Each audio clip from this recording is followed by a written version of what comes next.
This is CBC Winnipeg News.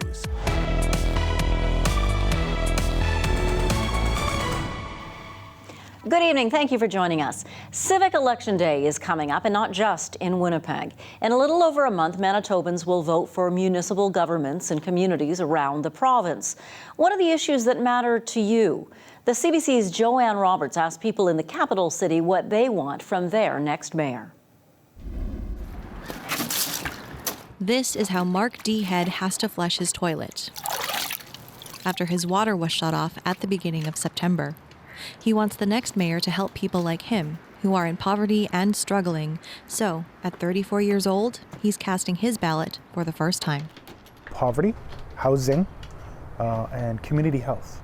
Those three things are things that the city has been lacking severely for many years.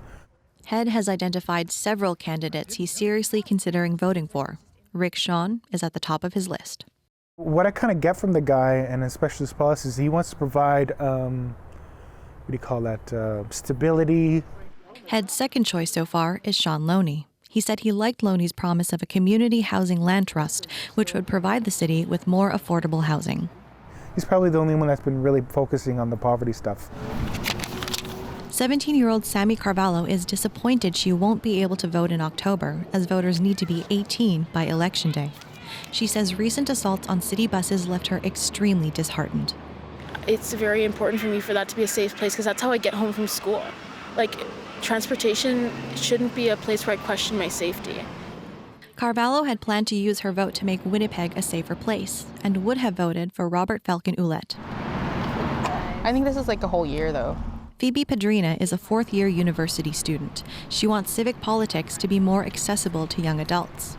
You're so focused on studies and your job and your family that you don't necessarily have the time to go to like a press conference. Padrina is considering voting for Glenn Murray or Scott Gillingham. She hopes they invest more in city events that would encourage people to engage with the community.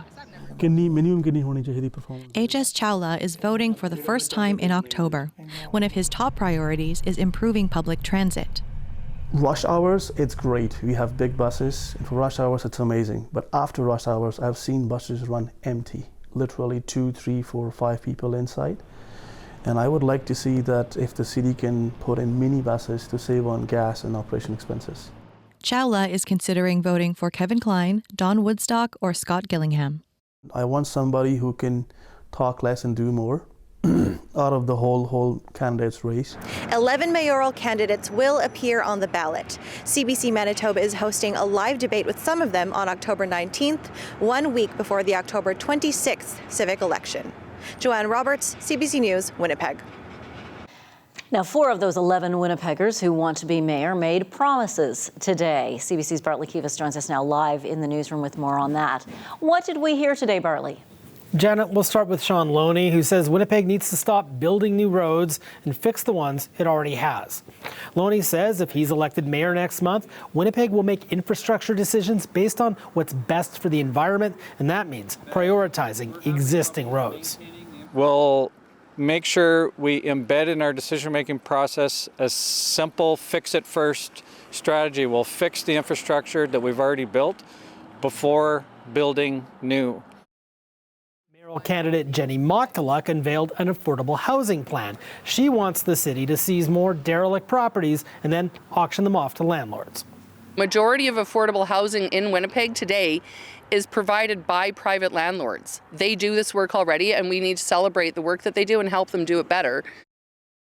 Scott Gillingham today promised to find ways to cut the city's vehicle costs. His plan calls for the city to explore alternative arrangements such as co-ops or sharing vehicles with school boards. And Rick Sean also made a promise today. He wants to freeze the police budget like several other candidates. He wants to have paramedics respond to mental health and addictions calls to reduce the burden on police. When do we get to see these candidates actually get together and debate one another? There are at least 11 debates scheduled over the next 5 weeks, starting tonight with a Council of Winnipeg Women Forum. As you heard in Joanne's story, CBC News will hold its own debate and host it right here on Portage Avenue. That happens on October 19th. You can watch or listen live on CBC TV and CBC Radio. You can also watch it on the CBC Manitoba website, CBC Gem, and on CBC Manitoba's Facebook page. And I have a few more dates to tell you about. Advance voting, that begins in 10 days on October 3rd, and the election, as you heard, is just under 5 weeks away on October 26th. Bartley Kivas reporting live tonight. Thank you, Bart. Winnipeg Mayor Brian Bowman bid his council colleagues goodbye today. He presided over his last meeting of City Council before ending his second and final term as mayor. CBC's Cameron McLean was at the meeting and brings us more. Brian Bowman had many people to thank when he opened his final meeting of council, but it was his family who got the most emotional shout-out. I want to recognize and I also want to thank my family, Tracy, Hayden, and Austin. So each of them have served Winnipeg over the last 8 years, and we've all enjoyed doing so. Tracy is the rock star of our family. I've been riding her coattails since 1994, and I rid them into the mayor's office. So I want to thank her. Bowman was first elected in 2014. He announced 2 years ago that he wouldn't be seeking another term. Fellow councillors thanked him for his service. But when you see service like the Bowman family, you have to stand and appreciate that in awe. So, Madam Speaker, I thank you for your words with respect to his worship, and I want to break protocol and thank you, Brian Bowman, directly. On Thursday, he reflected on what he thinks he accomplished during his time in office. You know, I've done my best to clean up the mess that we inherited at City Hall. That were the marching orders that I received from Winnipeggers in 2014, and then in 2018, I was really grateful to receive a stronger mandate to keep going. One former politician called Bowman a leader on the issue of reconciliation, especially after Maclean's magazine labeled Winnipeg the most racist city in Canada in 2015. The very next day, he pulled together the leaders, the community leaders, all the diverse community leaders, First Nations, Indigenous communities, newcomers, everybody together and said, we have a problem and we're going to start dealing with it and we're going to start doing the work today. Bowman acknowledged there is more work to do. Even though I won't be in the role, I'll still be looking for ways in which I can contribute to helping move us forward in the journey of reconciliation. Thursday's council meeting also marked the end for at least one of two sitting councillors. Both Scott Gillingham and Kevin Klein are running to replace Bowman as mayor. Cameron McLean, CBC News, Winnipeg. Also at today's meeting, City Council approved a deal that could turn the top floor of the Millennium Library Parkade, one of those floors anyhow, perhaps not the top, into secure parking areas for police. That would settle a long-standing grievance between the police union and the city. The deal now hinges on the police union getting enough officers to sign up to use all the available spaces. With emergency room waiting times at an all-time high, the Winnipeg Regional Health Authority is hoping to redirect some traffic for non-emergency health issues. It's expanding hours at its 5 walk-in connected care access clinics. In fact, it's already happened at the access clinics at Access Winnipeg West and Access Fort Garry. The 3 other clinics will stay open later, starting by November 1st. They will be open from 9 a.m. to 5 p.m. I'll make that 8 p.m. They're open till 5 now. They'll be open until 8 p.m. on weekdays and from 9 to 5 on weekends and holidays. The WRHA says these hours align with the busiest times at emergency rooms. We are forecasting that the expansion of hours will add up to 30 appointments per day per site, totaling 150 additional appointments per day across the 5 clinic sites. This will effectively double our current appointment times.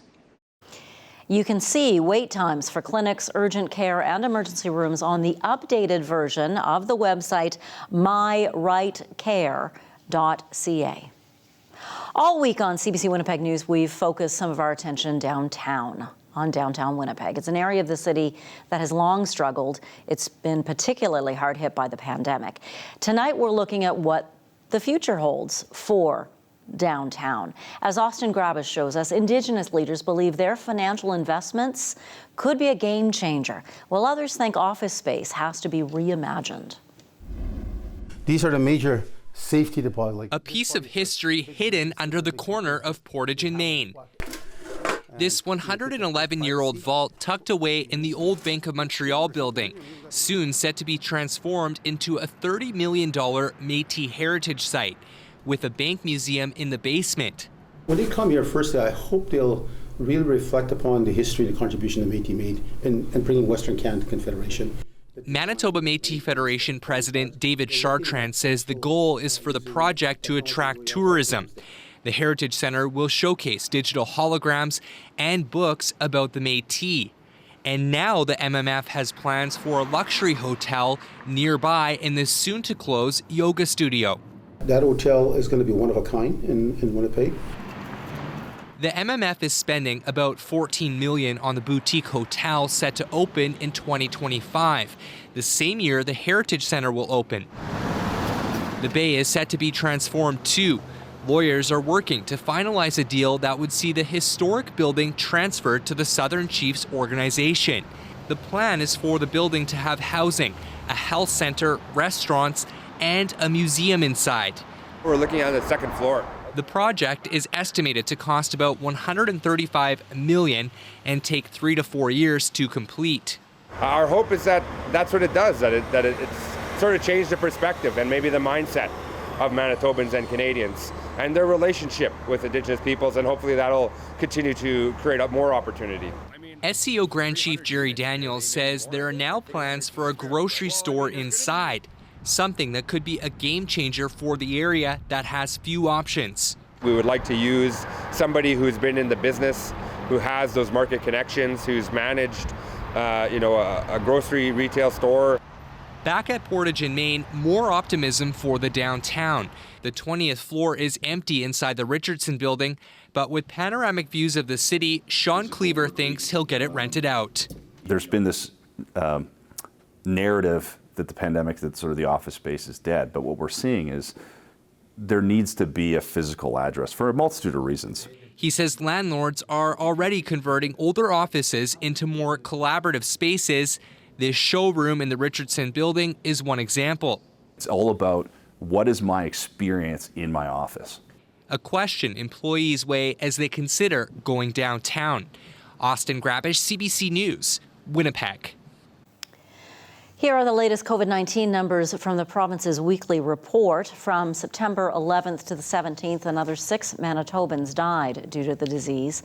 The province added 19 deaths the week before. 87 people were admitted to hospital from COVID-19 that week. That's up from 65 the week before. And 11 people with COVID were admitted to intensive care units.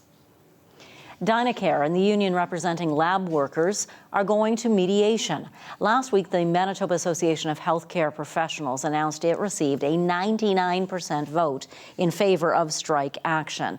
The 300 workers it represents do most of the lab tests outside hospitals in Manitoba. The association says the two sides have agreed to meet with a mediator to avoid a strike. Talks are expected to start next week. It is designed to let Canadians show they stand with survivors of residential schools, and they remember the children who never returned home.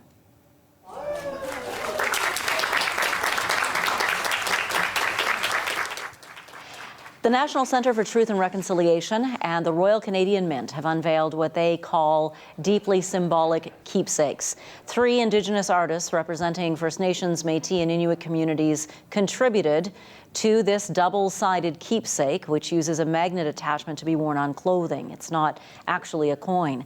Net proceeds from sales will go to a community fund for support established by the National Centre. The International Association of Firefighters held the Fallen Firefighter Memorial in Colorado Springs this past weekend.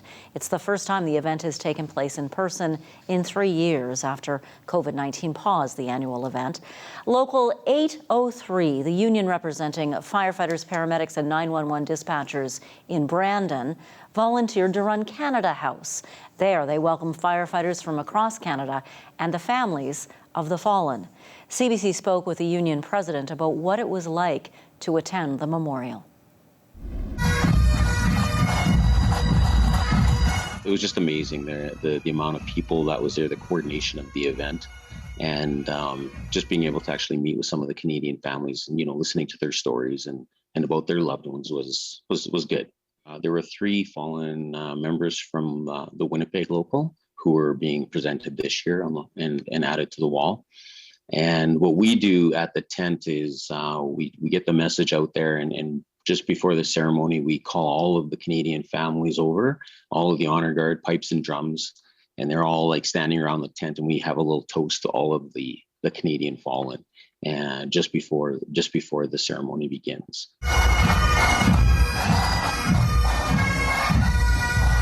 I think the biggest thing is, and I hear this from all of the members that go down, it is one of those ceremonies that you have to attend. If you're a professional firefighter anywhere in North America, it's one of those bucket list things that you should try to get to. When you got like thousands of honor guard and pipes and drums and just the coordination of the event to show the respect to those fallen members. I think the greatest honor is to represent our fallen members and those families, and being at the tent and down in Colorado Springs is probably one of the greatest honors you could have.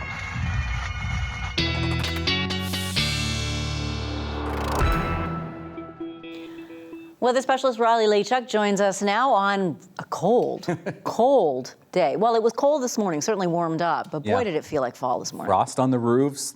'Tis the season again, I guess, for frost warnings. Luckily tonight, not going to be as cold, but certainly was very cold to start your morning. Let's have a look at some of the temperatures we saw first thing in the morning across southern Manitoba. You can see -1 in both Brandon and Barons River. This was your 6 o'clock temperatures early this morning. Really the coldest pocket of air down in the southwestern corner of the province. That's where we had that frost advisory in effect into the early part of this morning. So certainly a very chilly morning this morning. We aren't going to see that here in Manitoba, but we still do have this frost advisory in place for northwestern Ontario. Temperatures in the range this evening where we could see a risk of some patchy frost through the early morning tomorrow through northwestern Ontario. So 13 degrees right now. The pressure is falling at the moment. Winds out of the south at 15. That allowed us to stay quite warm, close to seasonal today across southern Manitoba. Clear, sunny skies, just a little bit of cloud cover across the extreme southwest corner of the province, but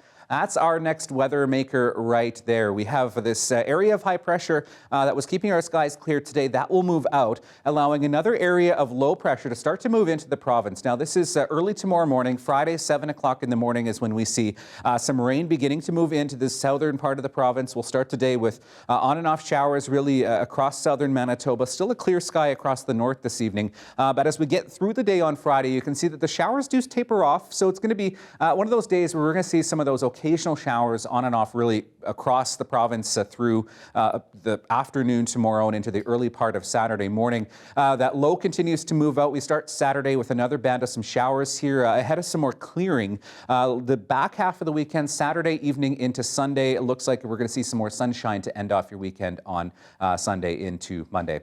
So in terms of amounts, this takes us out 48 hours, really nominal in terms of rainfall projections across southern Manitoba. Really, 1 to 3 millimeters. We could see some higher amounts through the southwest where we'll see that rainfall beginning early in the morning tomorrow, even in through the overnight period tonight. Tonight in Winnipeg, we'll see increasing clouds to the evening, winds out of the southeast at 27 degrees this evening, waking up to a morning temperature of 9 with that chance of showers. The winds do pick up as we get into the afternoon tomorrow. Chance of showers, 13 degrees. A breezy one on Saturday with those showers tapering off through the morning, 17. The sunshine returning, as I mentioned, for Sunday, 18.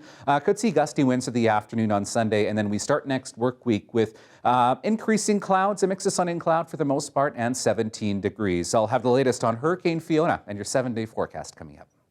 Weather Update is brought to you by Home Equip, your trusted local source for Pride Mobility scooters. From sales to rental and repair, our team is here to serve you.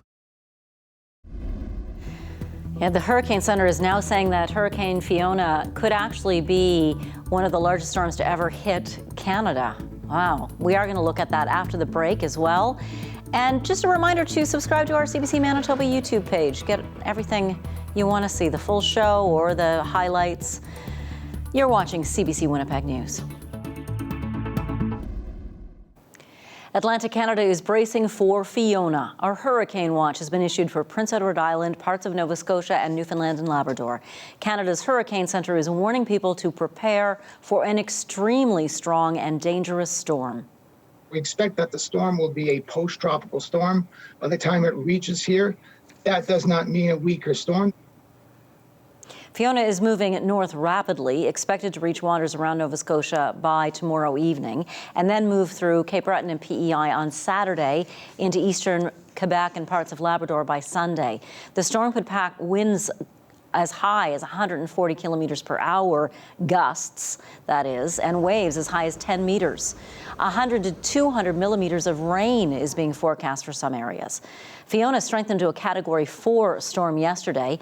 It's set to pass close to Bermuda, but not hit the British territory directly. It ripped through the Dominican Republic and Puerto Rico earlier in the week, leaving behind widespread damage and flooding. The CBC's Paul Palmater is in Halifax now with more on how people there are preparing. As you would expect, Nova Scotians are out in full force today, getting ready to take on whatever Hurricane Fiona will deliver. Boat owners have been securing their vessels and removing many of them as extreme high winds, storm surge, and heavy rainfall amounts are all expected to begin late Friday night and continue Saturday.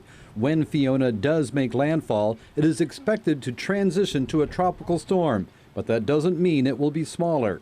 When we see a storm going through the transition from a pure hurricane to a post-tropical storm, we typically see those wind fields expand. So the storm actually gets bigger. And this is what we're going to see with this particular storm. So in terms of area of coverage, this is going to cover a fairly large area, very similar to what Dorian did 3 years ago. As soon as the storm passes and it is safe for people to mobilize, comfort centers will be opened in areas where they are needed.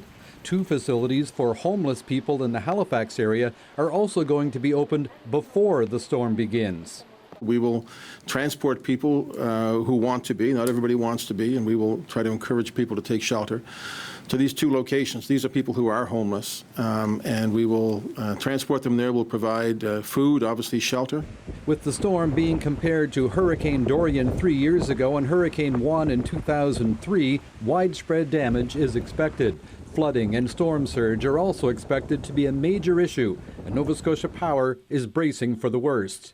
We've been reaching out to contractors in New Brunswick, Maine, possibly even into Quebec and Ontario at this point. We are in conversations with both MB Power and Nalcor, who are also kind of in storm prep mode. But, you know, as we get a better sense of the track and who is or isn't impacted, we will be drawing on those resources as well. We've been in contact and discussions with the military to give them a heads up. We're looking at preparing for, if need be, after the storm, an application for federal disaster financial assistance, if that's necessary, which it could well be. All large construction sites, including those with cranes, will be secured before the storm makes landfall. Paul Palmater, CBC News, Halifax. The Russian president's order yesterday to mobilize more troops to fight in Ukraine is being met with rare public dissent. Hundreds of people have chosen to protest or leave the country instead of heeding to the military call-up. This suggests Vladimir Putin's move may be an unpopular one. Abby Cooper-Dawson reports. Rare protests in Russia sparked by a partial mobilization directed at 300,000 reservists. There were more than 1,300 arrests across the country, mostly in Moscow and St. Petersburg. Demonstrators are being seen dragged away by police for participating in anti-draft protests. Despite these developments, one defense analyst says most Russians will remain indifferent to the war unless it directly impacts their lives. We're going to see how the situation will actually develop once these mobilized personnel are deployed into Ukraine in large numbers, because that's also relevant. And what's going to happen if they, start dying in large numbers as well. Russia's defense minister has said his country has 25 million men who are eligible to be potential soldiers. That sparked fears of a broader mobilization by the Kremlin, which has run out of volunteers to fight in Ukraine. It has led some to even pack their bags and leave Russia. Outbound flights began selling out within minutes of Putin's announcement. Air Serbia's direct flights from Moscow to Belgrade are sold out for the next few days. Some one-way tickets out of Russia cost more than $5,000 US. Very poor step, and seems to be that it can lead to lots of problems to lots of Russian citizens. We're afraid also, and it's anxiety, and so it's hard for everyone. It's a difficult situation. Many others are fleeing by road, long lineups at a Georgian border crossing, and the Finnish border guard says traffic has intensified at its 9 checkpoints along the Russian border. Moscow insists talk of an exodus by draft-age men is exaggerated. Russia looking to bolster its troop numbers as it deals with setbacks on the battlefield. In recent weeks, Ukraine has taken back large areas of territory from Russian forces. Abby Kovasin, CBC News, London. The Prime Minister's back in Ottawa tonight after attending the UN General Assembly earlier this week. It's the first time the new Conservative leader Pierre Poilievre and Justin Trudeau faced off in the House of Commons. Happened earlier today. Here's some of their exchange from earlier today. Heating your home in January and February in Canada is not a luxury. And it does not make those Canadians polluters. They're just trying to survive. This from a Prime Minister who burned more jet fuel in 1 month than 20 average Canadians burn in an entire year. So will the Prime Minister ground the jet, park the hypocrisy, and axe the tax hikes? We're going to continue to stay focused on direct and real help for Canadians, responding to the challenges they're facing with meaningful measures that are going to help millions of Canadians in the middle class and those working hard to join it. If Canadians had followed the advice of the Leader of the Opposition and invested in volatile cryptocurrencies in an attempt to, quote, opt out of inflation, they would have lost half of their savings. Mr. Speaker, responsible leadership means stepping up for Canadians and being there to support them. Will the Conservative leader support our measures to support Canadians? You know, politicians, they're usually looking for every possible vote when an election rolls around. But Indigenous people in Quebec say that doesn't seem to be the case in their province. Voters will be going to the polls there in a couple of weeks, but they say there hasn't been enough discussion of issues like Indigenous healthcare and systemic racism to make them feel like their votes are wanted. They also say a lack of representation in government has to be addressed for change to happen. Alison Northcott has the story. For the recognition of systemic racism, this debate put the focus on Indigenous issues. It was important that we create the space tonight. Otherwise, nobody's going to speak about our issues. It's important as a voter and as an Indigenous person and as a future doctor to be aware of what the politicians have to say. For this med student watching the event, healthcare is key. With everything that happened with Joyce, it just rang a bell to everybody that they had to do something. 2 years ago, Joyce Echaquan filmed herself as hospital staff insulted and mocked her shortly before she died. A coroner's inquiry determined racism and prejudice played a role in her death. But throughout its mandate, the François Legault government refused to acknowledge systemic racism exists in Quebec. That didn't change in the debate. More work needs to be done, said the former Indigenous Affairs Minister, but he said thousands of healthcare workers have already received cultural safety training. There is systemic racism in Quebec. The list of examples is long. To have someone who don't recognize that, it's not helping. In 2007, Alexis Wawanoloath became the first and still only Indigenous person elected to the provincial legislature since Indigenous people got the right to vote in 1969. He's encouraged by the record number of Indigenous candidates in this campaign. The fact right now, we have 9 candidates tells me at least the party care. And the hope is that it will create more interest among Indigenous voters. Sending people we know at the National Assembly will be crucial for us to trust the system more and actually vote. It's a voice that needs to be louder. There needs to be a better consultation process. We need a better connection with the government. He says better representation in the legislature would be a good starting point. Alison Northcott, CBC News, Montreal. 4 years after legalizing cannabis, the federal government is launching a long-awaited review of the impact of that decision. It was originally scheduled to happen last year, but the review was delayed. It will look closely at the health effects of cannabis, along with the domestic industry and black market. CBC's Marina von Stackelberg has details. We didn't get it exactly right the first time, and this is an opportunity to make sure we are getting it right going forward. An independent panel of experts will look at the impact of pot legalization on Canadians' health and safety. Health researchers say there have been promising signs. For one, the percentage of youth using cannabis has dropped substantially, from 20% down to 10%. This, of course, was one of the primary goals behind legalization, was to put in place a legal process which would make it more difficult for our youth to access cannabis. And that seems, in this short time period to have paid off.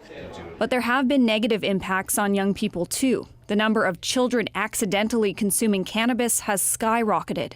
Hospitals have seen a 6-fold increase in kids under the age of 10 being admitted with marijuana poisoning. We've done well in terms of the public education campaign, but I think since the advent of edibles, that we need to do more. Also under review, how the fledgling legal industry is doing. The latest numbers from Statistics Canada show more than 2/3 of users are now consuming legal marijuana, but the illicit market continues to pose a problem. It's no secret, these guys are expanding. There's illegal operators with sidewalk sandwich boards advertising their wares, besides legal stores on both sides of them that are operating right now selling illegal stuff. And that competition, along with an oversaturated market, is leading Canada's legal producers to throw away more cannabis than they can sell. The industry as a whole, a lot of the licensed producers built an excess amount of capacity, and that's getting resized. This review comes 1 year late and is expected to take 18 months. Canadians will have a chance to weigh in on how they feel about cannabis legalization. An online questionnaire is available until the middle of November. Marina von Stackelberg, CBC News, Ottawa. Still ahead tonight, an Ontario mother shocked by the homework given her young son in kindergarten. She says the assignment was racist. We've got that story coming up, and then Riley gives us his look at the Manitoba forecast. You're watching CBC Winnipeg News. An Ontario mother was shocked at the homework given to her son in kindergarten. She says the assignment was racist toward Indigenous people. Chris Clever has the details.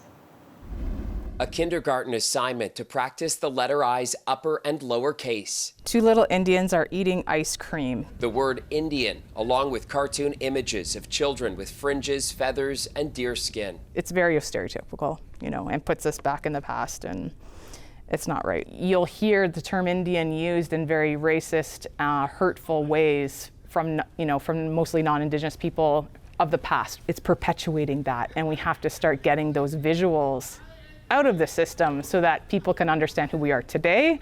Indigenous mother Tracy Smith was offended when her 4-year-old brought it home Monday from his Niagara-on-the-Lake school. As a teacher, you have a responsibility to empower, inspire, and change and educate properly.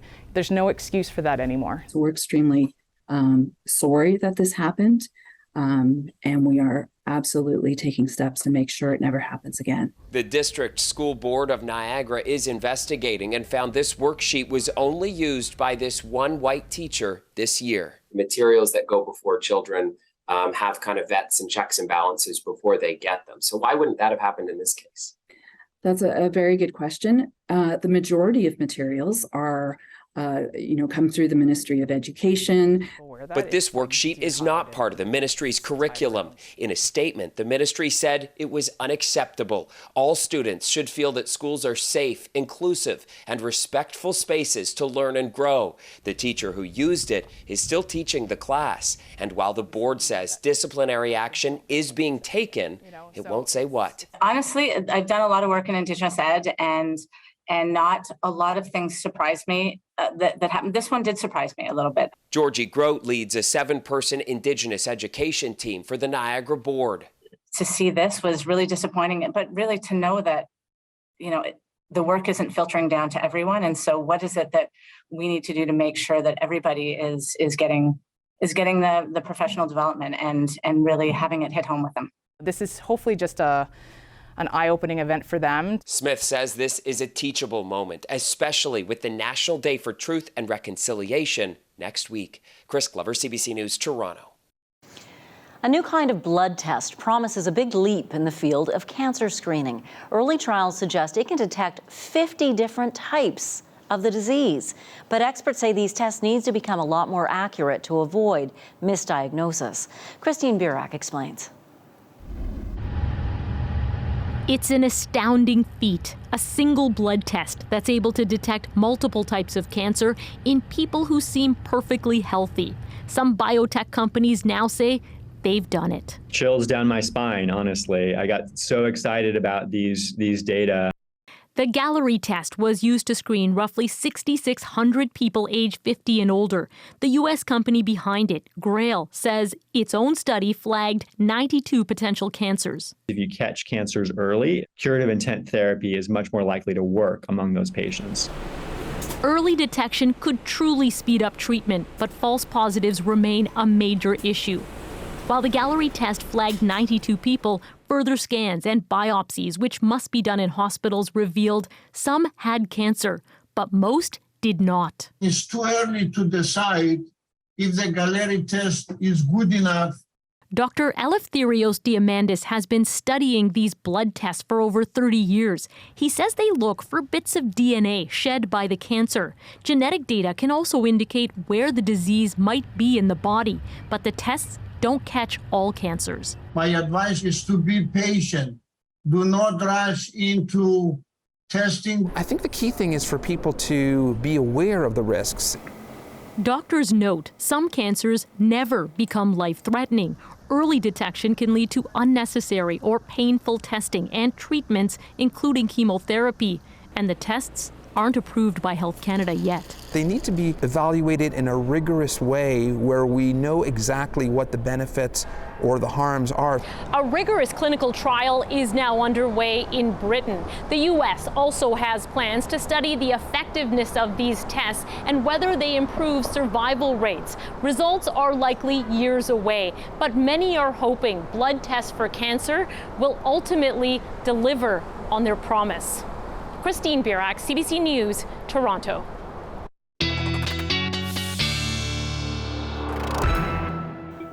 Okay, Riley Laychuk joins us now to talk more about Hurricane Fiona. Wow, what a strong storm. Yeah, a very strong storm, and it is certainly going to pack quite the punch as it moves closer to Atlantic Canada. We can take a look at where that storm is right now. Sustained winds at 215 kilometers an hour. This is going to brush past Bermuda coming up. So you can see just how vast this storm is right now. Pressure down at 936 millibars right now, still at a Category 4 right now. Now, as we advance this into the next few days here, you can see just brushing past Bermuda as a Category 3, making landfall somewhere off the coast, either of Cape Breton or mainland Nova Scotia early in the morning on Saturday, with sustained winds of 175 kilometers an hour. If we go even further into the weekend, you can see by Saturday afternoon, still sustained winds at 140 kilometers an hour. Some of the model runs are pushing the storm just a little bit further west than this one is right now. So we'll have to keep our eye on this track over the next couple of days just to see what the impact will be for more specifically Cape Breton into mainland Nova Scotia into Saturday and into the weekend. So here at home, you know, a fairly pleasant day across southern Manitoba today. Once that frost kind of burned off, 13 degrees across most of the capital region, 14 at the Forks and in Selkirk right now. Southwestern Manitoba, where we saw temperatures close and below the freezing mark this morning, rebounding nicely, 16 in Melita, 17 in Swan River right now. And into the north, the temperatures around 16, 17 degrees for the most part. Pleasant day, 18 in Lynn Lake. So tonight's forecast, we'll see that cloud cover increasing tonight, but still we do have a risk of frost in through northwestern Ontario. Temperatures between 3 and 5 degrees, a bit more cloud cover at 9 in Kenora, 7 to 9 degrees with that cloud starting to build in through the overnight through southeastern Manitoba. That's the case too for the southwest, where we could see some overnight showers moving through places like Melita, Boissevain, Brandon. Clouds increase through Dauphin and Swan River as well. And into the north, we'll see clear skies. Some cloud cover, though, a little bit starting to move in. 4 degrees in Thompson tonight, 7 in Churchill. Pleasant day tomorrow. Sunshine through northern Manitoba. 20 degrees in some locations like Gillam and Island Lake. Now, this is where we can see those showers begin to move in through the day. Occasional showers to the southwestern corner of Manitoba. 17 in Morden with those occasional showers as well. We'll see on and off showers really through the southeast as well. Emerson at 16, 13 the high in Winnipeg tomorrow. Could see some sunshine in Barons River tomorrow as well. And we'll see that shower activity pushing to the east tomorrow as well. 13 in Fort Frances, 14 in Kenora, cloudy and 16 degrees in Red Lake. Thanks very much, Riley. Still ahead tonight, Culture Days kick off in Manitoba tomorrow. The pandemic forced Culture Days to scale back its largest event, Nuit Blanche, but it's back this year in a big way. We'll talk about that after the break.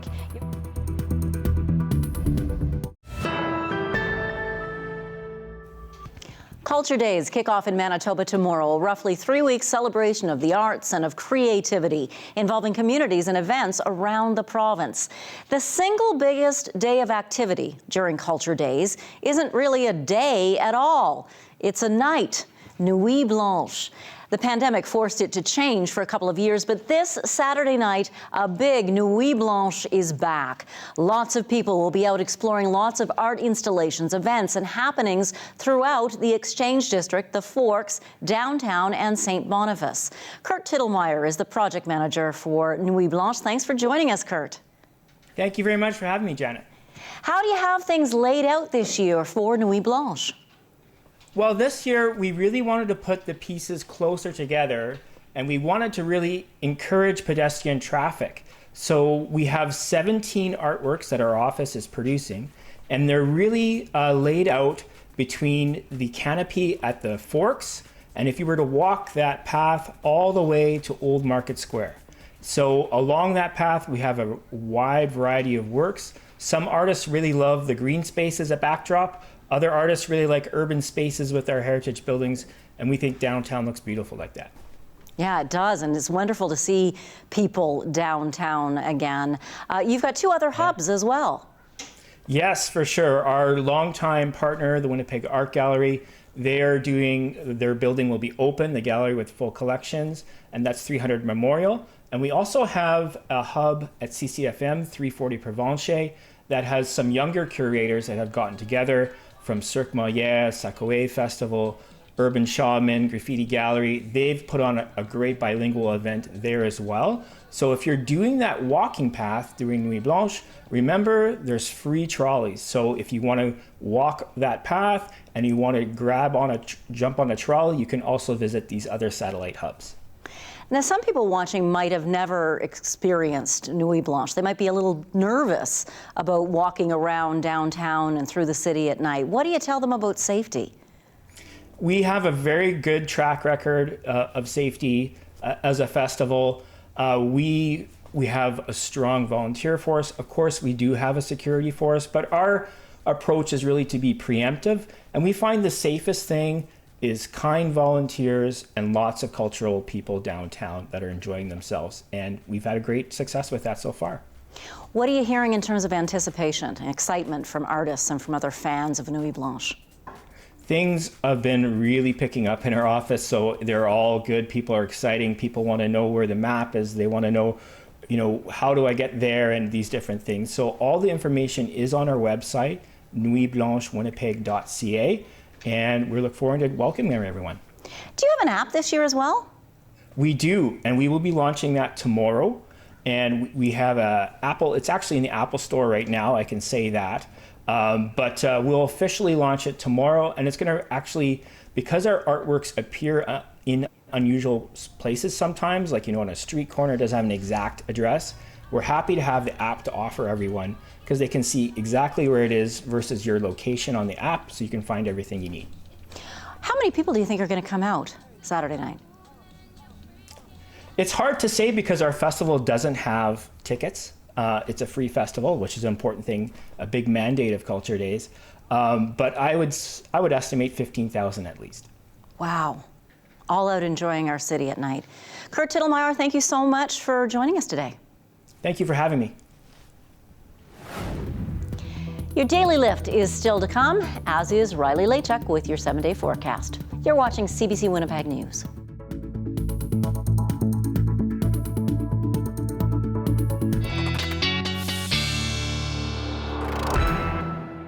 Well, astrological fall officially begins this evening. That is when we see the equal parts of day and nighttime. That officially begins at 8:04 this evening here in the Central Time Zone. So we'll see those few showers tomorrow, 13 degrees, tapering off through Saturday morning. Saturday and Sunday looking breezy at this point, but Sunday nice and sunny, 18 degrees, and then I have a 17 there for Monday, 15 on the way for Tuesday, and then wrapping up next week with more sunshine and 19 degrees. Well, when superheroes aren't fighting crime, they could be doing other helpful tasks like, cleaning the windows. Why not? Why Yeah. not? Do the eaves while you're up there. Yep.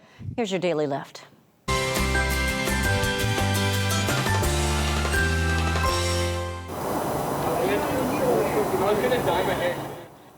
This group of superheroes created quite a buzz as they rappelled down the side of a hospital in Calgary. Yes, they were helping clean the windows, but they were also cheering people up inside. A big hit with people outside the building, inside the building, the kids, most importantly. This fearless team included Batman, Superman, Mr. Incredible, and even Obi-Wan Kenobi. Wow. Now, Riley, this is the 7th year this has happened at that particular health care cool. facility. Not really cool. It's got a superhero connection going on. Have a great night. Thanks for joining us.